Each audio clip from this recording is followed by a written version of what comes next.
이 말씀은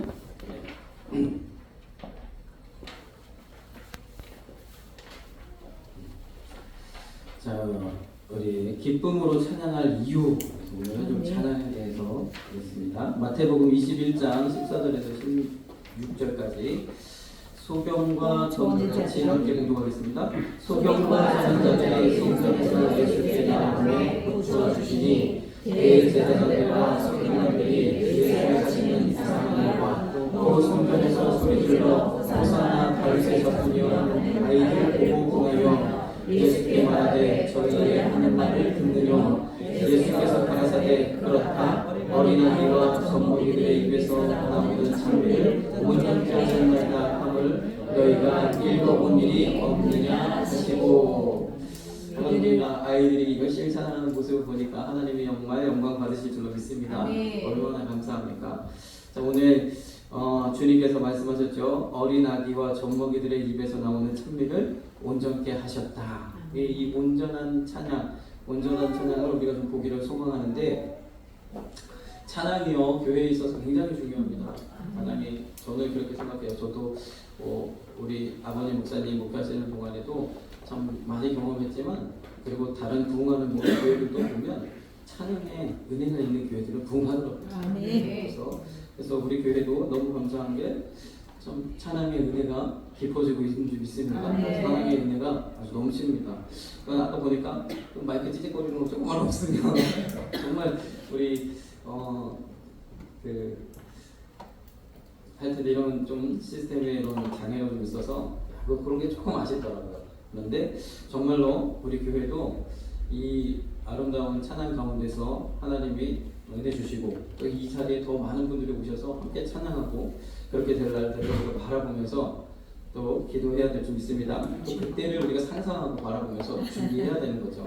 여러분들이 너무 잘해주고 계셔서 그렇게 계속하면 하나님께서 큰 은혜 받으실 줄로 믿습니다. 우리 또 참 찬양팀의 가장 또 좋은 모습은 안 그럴 때도 물론 가끔은 있지만 그래도 항상 되게 하나 된 모습이 보여진다는 거예요. 목소리가 하나 같아지고 정말 함께 찬양하는 그런 그 모습이 하나 되는 것 같아서, 또 함께 찬양하는 우리 그 회중들까지 하나로 찬양하는 그런 모습이 너무 하나님이 기뻐하시고 받으시고 또 우리에게도 은혜가 충만한 줄 믿습니다. 그래서 찬양으로 하나님께 영광 돌려야 되는데, 오늘은 기쁨으로 찬양할 이유가 어떠한 이유가 있는가 한번 말씀을 보겠습니다. 성경에도 항상 기뻐하라 말씀이 있는 것처럼 우리가 기뻐해야 되는 사실 너무 잘 알죠. 우리 안에서 기쁨이 넘쳐야 되는데, 오늘 오전 예배 때 우리 왠지 기쁨이 없다 그런 말씀하셔서 조금 제가 의도한 건 아닌데 이번 말씀을 통해서 기쁨을 회복하시기를 소망합니다. 자, 이 항상 기뻐하는 것이 하나님의 뜻인 거죠. 우리 안에 항상 기쁨이 있어야 되는 거죠. 기쁨이 사라졌다면 좀 우리가 다시 한번 주님 앞에서 그런 내 자신을 내려놓고 또 말씀 가운데 또 기도 가운데 또 나아와서 은혜를 다시 회복해야 되는 줄 믿습니다. 항상 기뻐해야 되는데 빌립보서에서는 주 안에서 기뻐하라. 우리가 기뻐하는 것들이 많이 있겠지만 주 안에서 기뻐하는 것이 중요한 줄 믿습니다. 하나님이 주시는 기쁨, 하나님이 주시는 은혜를 누려야 되는 거죠. 주 안에서 기뻐하시는 저와 여러분들에게 간절히 소망합니다. 주 안에서 기뻐할 때 가장 좋은 게 찬양이지 않습니까? 찬양으로 막 우리가 함께 기뻐하면 얼마나 우리의 묵은 채증이 다 날아가고 악한 사단이 다 물러가고 하나님의 축복의 문이 열려지고 그런 놀라운 은혜를 우리가 경험하게 될 줄로 믿습니다. 찬양이라는 게 어떻게 보면 말씀을 통해서 우리가 은혜를 받고 또 기도를 통해서 하나님 앞에 간구하고 할 때에 가장 핵심이 주님이 날 위하여 나를 위하여 베푸신 은혜, 예수 그리스도께서 우리를 위해서 베푸신 그 은혜의 중심에 십자가가 있지 않습니까? 그래서 우리가 늘 항상 십자가의 은혜가 우리 안에 있을 때에 주님 앞에 우리가 몰입을 할 수 있게 돼요. 주님 앞에 우리가 나아갈 수 있게 돼요. 십자가의 은혜가 있을 때에 하나님의 그런 은혜가 우리 가운데 임하게 되고 하나님에 대해서 우리가 깨달을 수가 있게 돼요. 그런 데 있어서 이 하나님의 은혜로 나아가는, 십자가의 은혜로 나아가는 데 있어서 찬양이 너무 큰 역할들을 한단 말이죠. 우리의 감정을 만지고 우리의 여러 가지 삶의 어려움과 이런 것들을 하나님 앞에 내어놓게 하고 또 하나님께로 더 가까이 나아가게 하는 측면에서 이 찬양의 역할이 큰 줄 믿습니다. 그래서 찬양을 통해서 우리가 이 십자가로 더 가까이 나아가고, 그리고 십자가를 통과하여서 이제는 부활의 능력과 기쁨으로 세상을 향해서 당당하게 나아갈 수 있는 이 강력한 우리의 도구가 찬양인 줄 믿습니다. 그래서 우리 안에 있어서 이런 기쁨으로 찬양할 이유가 분명하게 있게 되는데, 이 빌립보서는 계속해서 기뻐하라, 기뻐하라. 1장 18절에는 어떻게 이야기하고 잠깐만요. 3장 1절에는 너희에게 같은 말을 쓰는 것이 내게 수고로움이 없다. 그리고 계속해서 반복하는 것이 너희에게 안전하다. 이렇게 이야기하는 거예요. 주 안에서 기뻐하라는 이야기하는 거죠.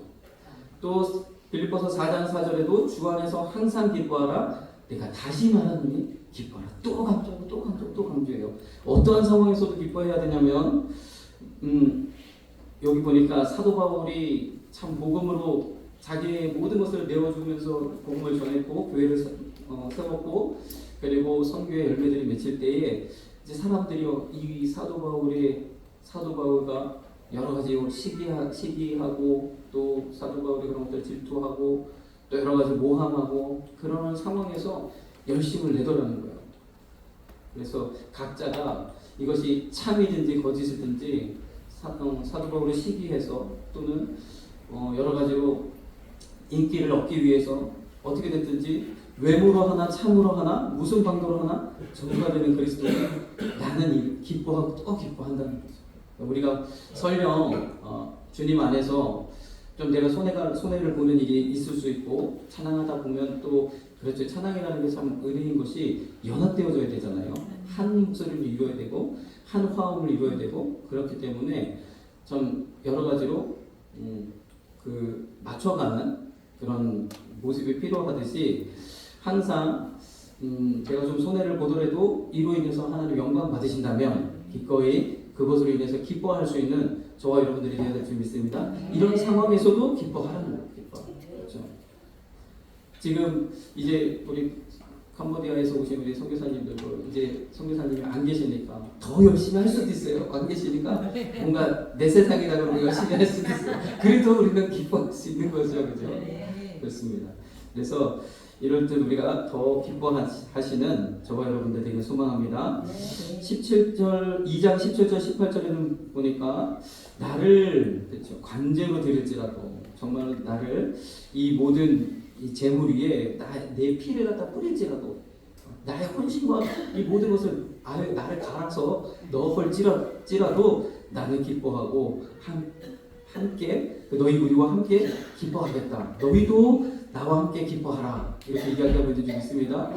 그래서 사도 바울은요, 이 예배 가운데에 정말 자신을 정말 헌신하고 하고 힘들고 어려움 속에 있어서도 기쁨이 충만하다는 거예요. 이로 인해서 함께 예배하시고, 그래서 우리가 예배하는 이 예배를 돕고 예배를 또 예배되게 하는 이 찬양을 통해서 참 때로는 어려울 때가 있잖아요. 잘 힘들 때도 있고 이 찬양을 준비하는 것도, 그리고 또 상황들이 어려울 때도 있어요. 그렇지만 그럼에도 불구하고 우리는 기뻐할 수 있는 줄 믿습니다. 기뻐해야 되는 거죠. 기뻐할 때 하나님께서 더 큰 은혜를 부으시고 은사를 부어주시고 은혜를 능력을 더하여 주시는 줄 믿습니다.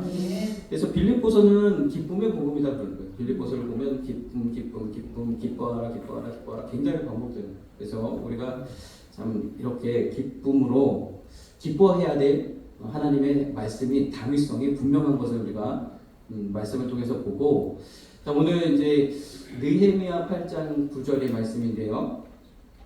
이 느헤미야 8장에는 이스라엘 백성이 이제 나라가 멸망하고 이제 하나님께서 은혜를 베푸셔서 정말로 예레미야의 예언대로 성전이 재건되고, 그리고 에스라와 느헤미야의 그런 열심과 그런 은혜를 통해서 이제 다시 공동체들이 새롭게 세워지고, 그리고 나서 이제 성벽이 완공되어지는, 그래서 하나님께서 성전 재건, 그리고 성도들을 다시 깨우는 성도의 재건, 그리고 성벽의 재건까지 이 모든 것을 다 이루신 다음에 이 백성들이 율법 앞에서 하나님 말씀 앞에서 그 말씀을 듣고 깨닫고 그 의미가 너무 커서 그 앞에서 눈물을 흘리며 회개하며 하는 이 놀라운 일이 일어나는 줄 믿습니다.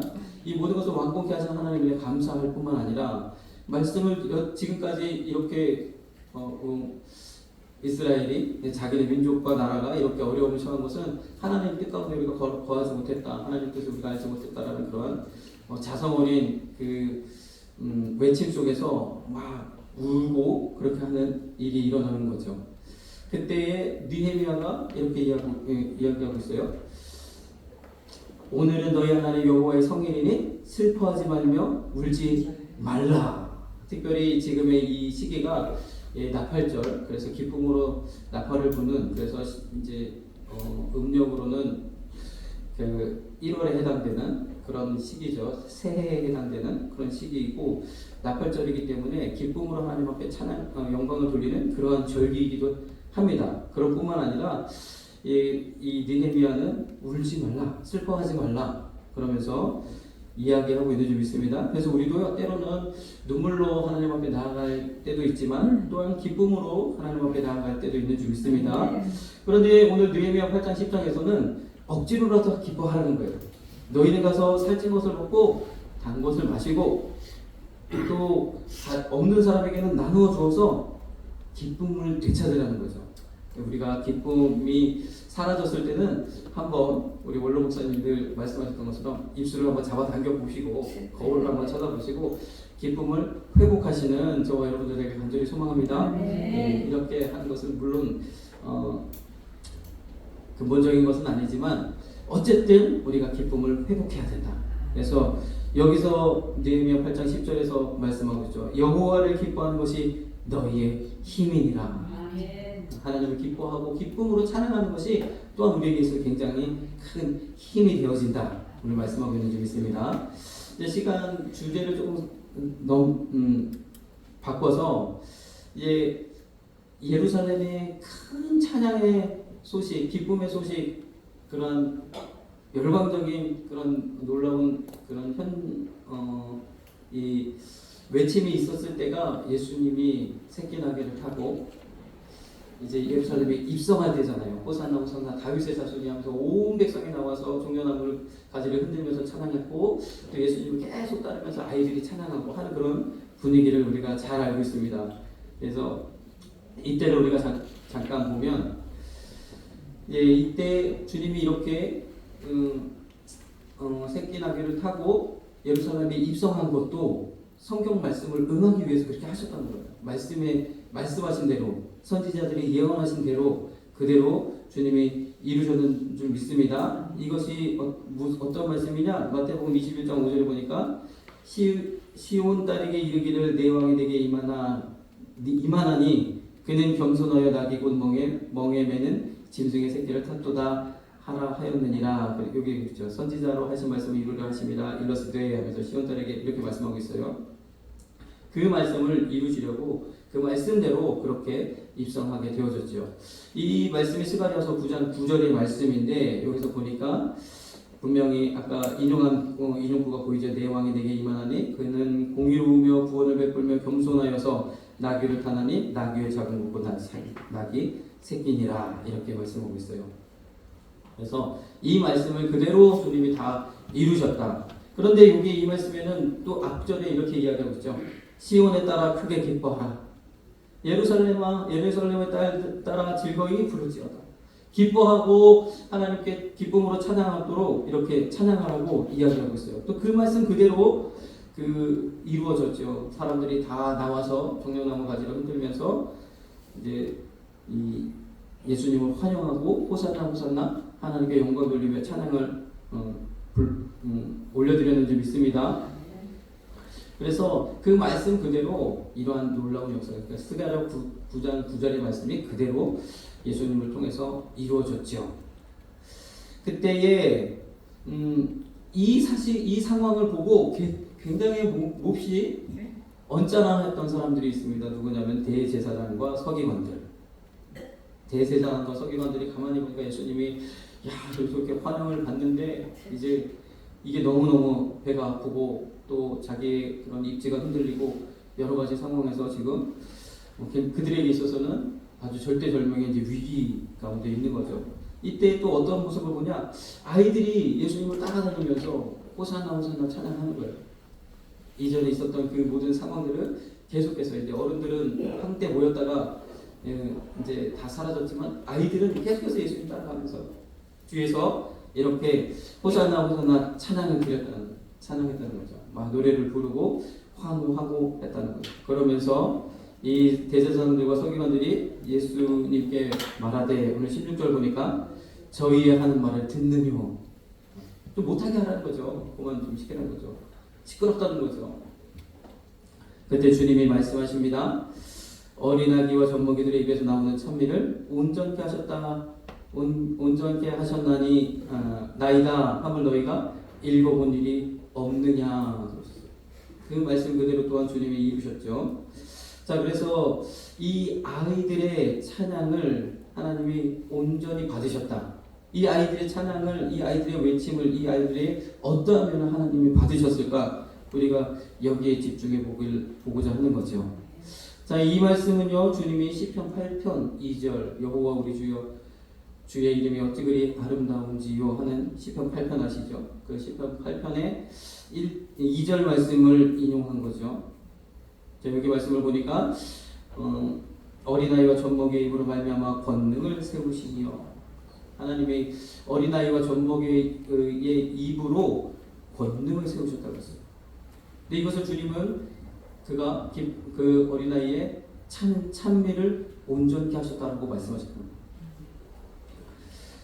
마태복음 그 21장의 상황을 우리가 다시 한번 보면, 성전에서 소리질러 호산나 다윗의 자손이여 하는 아이들, 소리질러 성전에서 호산나 이렇게 찬양하는 아이들을 이야기하는 겁니다. 어린아이와 젖먹이의 입으로 말미암아 권능을 세우시며, 그 말씀 그대로 이렇게 예수님을 따라다니면서 성전에서 소리질러서 호산나 다윗의 자손이여 하는 아이들이 있었다는 거죠. 그런데 이 말씀, 우리 시편 8편 이전의 말씀을 우리가 좀 더 자세히 보면, 그 권능으로 말미암아 어린아이와 젖먹이의 입으로 말미암아 세우신 그 권능으로 원수와 보수자를 잠잠케 하셨다는 거예요. 원수를 잠잠케 하는 능력이라는 거죠. 이때 이 아이들을 보고 분해하고 씩씩거렸던 대제사장과 서기관들을 향해서 이 말씀을 잠잠하라는 거죠. 그 말씀처럼. 자, 오늘 우리에게 있어서 이 아이들이 예수님을 따라다니면서 올려드렸던 이 찬양의 권능이 원수로 하여금 잠잠케 한다는 거예요. 우리에게 있어서도 기쁨으로 하나님 앞에 드리는 이 찬양이 정말로 원수를 잠잠케 하는 능력 있는 찬양이 되는 줄 믿습니다. 그래서 이 상황을 우리가 잠시 보고요, 다시 한번 이 느헤미야 시대로 다시 돌아와요. 느헤미야 시대 때는 어떤 일이 있었습니까? 나라가 멸망했고 절망 가운데 있을 때 하나님께서 기적적인 역사로 성전을 재건하셨고, 다시 또 공동체를 새롭게 하셨고, 성벽을 또 새롭게 완공시키셨어요. 보기에는 초라하지만 그래도 여전히 그런 상황이 있었지만 정말 기적 같은 일이었죠. 그 기쁨과 그 감사로 이 모든 것을 완공하고 하나님 앞에 영광을 돌릴 때에 그때의 느헤미야 12장에 보면 이렇게 있죠. 12장 43절에 보니까 이날에 무리가 크게 제사를 드리고 심히 즐거워하였으니 이는 하나님을 크게 즐거워하게 하셨습니다. 부녀와 어린아이도 즐거워하였다. 모든 어린아이부터 장년에 이르기까지 다 즐거워하는, 특별히 우리가 그래서 오늘 예수님을 따라다니면서 찬양했던 이 아이들과 우리가 이 상황을 함께 볼 수 있는 거죠. 어린아이들도 즐거워했던 그날의 그 기쁨, 그날의 그 기쁨이 주님이 받으셨던 그러한 기쁨의 찬양인 줄 믿습니다. 그러면서 계속적으로 말씀을 보면 뭐라고 하느냐, 그것을 통해서 과거에 다윗 때에 이루었던 그 은혜가 회복되어졌다는 거예요. 여기 보니까 사람들이요 이제 성전 곳간에 비어버린 성전 곳간, 더 거덜난 성전 곳간을 다시 채우기 시작했어요. 왜 그런가 했더니 이 유다 사람들 즉 제사장들과 레위 사람들이 하나님을 찬양하는 그 찬양의 은혜로 말미암아 성전 복관이 다시 차는 놀라운 역사가 있어요. 자, 우리 교회도요, 찬양의 은혜가 있으면 성전 복관이 다시 차는 얼마나 큰 은혜가 있습니까? 자, 우리가 그래서 찬양의 능력이 정말 그냥 우리의 마음을 달래는 그런 정도가 아니라 원수를 잠잠케 하고 우리를 회복시키고 우리 교회를 든든하게 세워가는 그러한 하나님의 놀라운 방편인 줄 믿습니다. 이 일을 맡긴 자들에게, 맡긴 분들에게는 정말 하나님의 큰 은혜가 그들에게 있는 줄로 믿습니다. 그 레위인들을 통해서, 제사장들을 통해서 이 성전 복관이 차게 되어졌다는 거죠.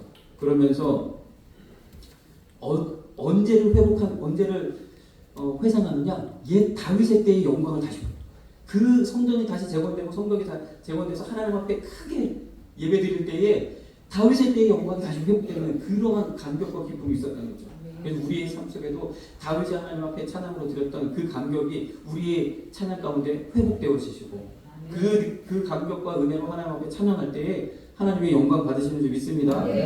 그러면서 이 옛적 다윗과 아삽 때에는 이렇게 이야기하고 있습니다. 노래하는 자의 두목이 있어 하나님께 찬송하는 노래와 감사하는 노래를 하였습니다 하면서 그때를 다시 추억하는 거예요. 그러면 그 영광이 다시 회복되어졌고요. 그러면 다윗 때는 어떠했느냐? 다윗 때는 아시는 것처럼 정말 전문 찬양 사역자가 있었고요. 다윗의 그들을 레위인들을 훈련시켜서 그 일에만 골몰할 수 있도록 그렇게 하였고요. 성가대가 레위인 남자의 명수가 48,000명인데 4,000명의 성가대가 있었다는 거예요. 약 10분의 1, 10% 정도가 10분의 1이 이 찬양을 드리는데 힘썼다는 거죠. 그런 어마어마한 규모의 이런 찬양대가 있었고 그렇게 이 찬양팀을 통해서 1년 365일 하나님을 찬양하는 영광스러운 그런 은혜가 있었는 줄 믿습니다. 이때에 레위 사람들에게 다윗이 당부한 것이 있어요. 무엇이냐? 즐겁게 큰 소리로 기쁨으로 찬양을 드리라고 이렇게 부탁합니다. 우리에게도 오늘 이러한 부탁을 또 정말 제가 드리기를 원합니다. 우리도 찬양할 때 기쁨으로 찬양해야 되는 거죠. 다시 이제 말씀으로 다시 돌아오면 그때의 그 영광, 성전이 재건되고 성벽이 재건되는 그 은혜 가운데서 하나님 앞에 올려드렸던 그 찬양을 통해서 어린아이부터 어른까지 작년에 이르기까지 다 하나님을 찬양하는 놀라운 일이 일어났고 그 아이들의 그 작은 입술에 찬양을 하나님 받으셨다는 거죠. 그 상황이 또 언제 벌어졌냐면 예수님이 예루살렘에 입성할 때 그때에도 그러한 역사가 일어났는 줄 믿습니다. 그래서 우리가 이 세 가지 상황을 가만히 놓고 보면 우리에게 있어서 능력 있는 찬양, 온전한 찬양 이것이 무엇이냐면 바로 기쁨으로 찬양합니다. 그래서 기쁨으로 찬양할 이유가 있다는 거예요. 그래서 기쁨으로 찬양할 필요가 있다는 거죠. 온전하게 하나님 받으셨고요. 그것을 통해서 원수를 잠잠케 하는 권능을 세우셨습니다. 이것이 바로 어린아이가 찬양하듯이 어린아이가 찬양하고 어린아이가 소리 지르고 호산나는 게 뭐 어떠한 큰 뭐라 그래야 되죠? 그런 어떤 퀄리티가 좋겠습니까? 그렇지는 않겠죠. 하지만 기쁨으로 찬양하는 것, 그렇게 순수하게 하나님 찬양하는 것, 이러한 기쁨이 우리 가운데 있기를 소망합니다. 그래서 처음에 보았던 느헤미야 8장 10절에 여호와를 기뻐하는 것이 너희의 힘이라. 기뻐하는 것은 기쁨으로 찬양하는 것이 원수들을 잠잠케 하는 놀라운 능력이 됨을 우리가 기억해야 될 줄 믿습니다. 그래서 우리가 찬양을 드릴 때에 보통 이제 우리가 찬양팀의 찬양 선곡을 우리가 이제 좀 보면 처음에 잔잔한 곡을 시작하죠. 그리고 은혜 있는 곡을 우리 마음을 활짝 연 다음에 그리고 하나님의 부으신 그 감사 또 예수 그리스도의 보혈 또 하나님의 행하신 일 이런 것들을 통해서 우리가 마음을 활짝 연 다음에 기쁨의 찬양을 넘어갑니다. 기쁜 찬양으로 넘어가면서 정말로 하나님 앞에 그 영광을 돌리고 뭐든지 할 수 있을 것 같은 믿음으로 충만해지고 그러면서 마지막에 한 번 더 하나님의 도우심과 은혜를 강구하는 그래서 모르겠어요. 제가 이렇게 얘기하는 게 정답은 아니겠지만 우리 찬양팀이 이러한 그 하나님이 받으시고 온 성도가 함께 은혜를 누릴 수 있는 좀 더 한 단계 발전한 그런 찬양이 되어지기를 간절히 소망합니다. 그래서 오늘 우리가 이 기쁨, 근데 우리 찬양팀은 참 이거 잘하고 계십니다. 너무 잘합니다. 그래서 이 기쁨으로 찬양하는 것이 이만큼 큰 능력이 있다. 저도 경험한 바가 있는데 이게 참 이 회개가 이루어지잖아요. 찬양을 하다 보면 회개가 이루어져요. 어느 순간 하나님 앞에 마음문이 열려지고 나의 잘못과 이런 것들이 드러나고 회개가 이루어지고 눈물도 나고 또 우리의 부족함과 연약함 또 나의 상황 이런 것들이 막 오버되면서 정말로 은혜가 막 폭포수같이 임합니다. 그 다음에 기쁨의 찬양으로 넘어가면요, 여기는 천국이 되어집니다. 춤이 엉덩이가 들썩들썩 춤이 절로 나오고요. 하나님 앞에 정말 오늘 말씀처럼 기쁨으로 찬양하는 것이 원수를 잠잠케 하는 능력이 되는 것을 경험할 수 있습니다. 그래서 이러한 부분들을 좀 한 번 더 우리가 알고 이제 더욱더 한 단계 진일보한 우리 찬양팀이 되고 우리 한소망 교회가 되기를 소망합니다. 기도하겠습니다. 사랑의 주님 감사합니다. 오늘 주님